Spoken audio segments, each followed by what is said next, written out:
All right. Good evening. My name is Marianne Archibald, and this video is for my developmental psychology class. The instructor is Jason Perry, and I will be doing my video on Erik Erikson's psychosocial theory. Let me start off by saying that Erik Amberger Salomonsen Erikson was born June 15th, 1902, and he died May 12th, 1994. He was a German American developmental psychologist and psychoanalyst known for his theory on psychosocial development of human beings.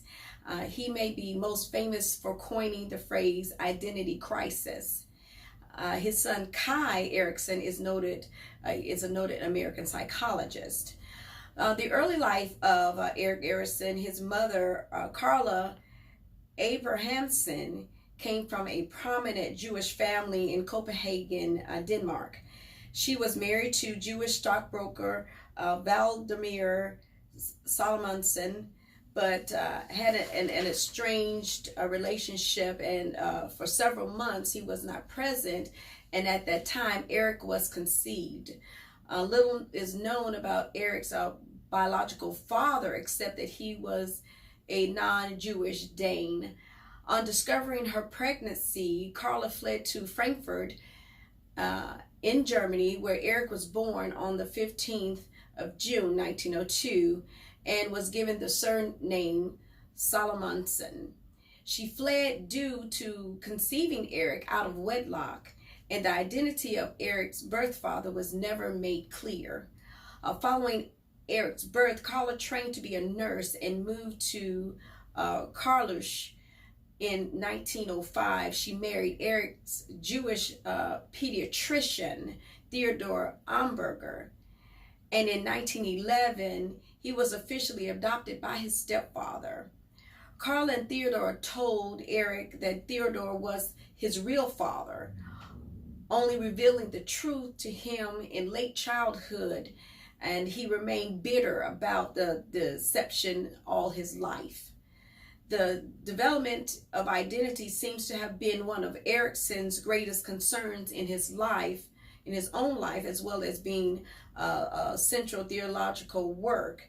As an older adult, he wrote about the adolescent identity confusion in his European days, and that also Erikson's daughter writes about her father's real psychoanalytic identity, which had not established him and replaced his stepfather's surname, Amberger, with a name of his own invention, Erikson. The change in his last name occurred as he started his job at Yale, and the Erikson name was accepted by Erik's family when they became American citizens. It is said that children enjoyed the fact that they would not be called Hamburger any longer.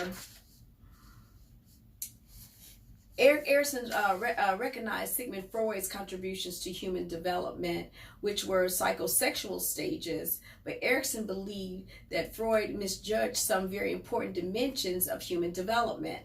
Erikson believed that we develop in psychosocial stages rather than psychosexual stages. Let's briefly discuss Erikson's 8 stages of psychosocial development. The first stage is trust versus mistrust, which is experienced in the first year of life. Second stage, autonomy, the independence versus shame and doubt. This stage occurs late in infancy and toddlerhood, 1 to 3 years of age. And this stage also gains trust. The third stage, initiative versus guilt, occurs during the preschool years, experiencing the social world. The fourth stage, industry versus inferiority, during the elementary school years, mastering the knowledge and intellectual skills. Fifth stage, the identity versus role confusion. Adolescents explore roles in a healthy manner and arrive at a positive path to follow in life to achieve a positive identity, but if not, confusion reigns identity. The sixth stage, infancy versus isolation, experienced in early adulthood, forming healthy relationships and intimate relationships. The seventh stage is generativity versus stagnation that occurs during middle adulthood, helping the younger generation develop and lead useful lives. And the last stage, the eighth stage, is integrity versus despair. The final stage of development is experienced late in adulthood, reflecting on the past. And if the review of the life reveals a life well spent, then integrity will be achieved. If not, the review of the past will yield doubt and gloom. As far as Erikson is concerned, despite his lack of a bachelor's degree, Erikson served as a professor at prominent institutions, including Harvard University, the University of California at Berkeley, and Yale. The Review of Journal Psychology survey published in 2002, and it ranked Erikson as the 12th most cited psychology in the 20th century. Thank you.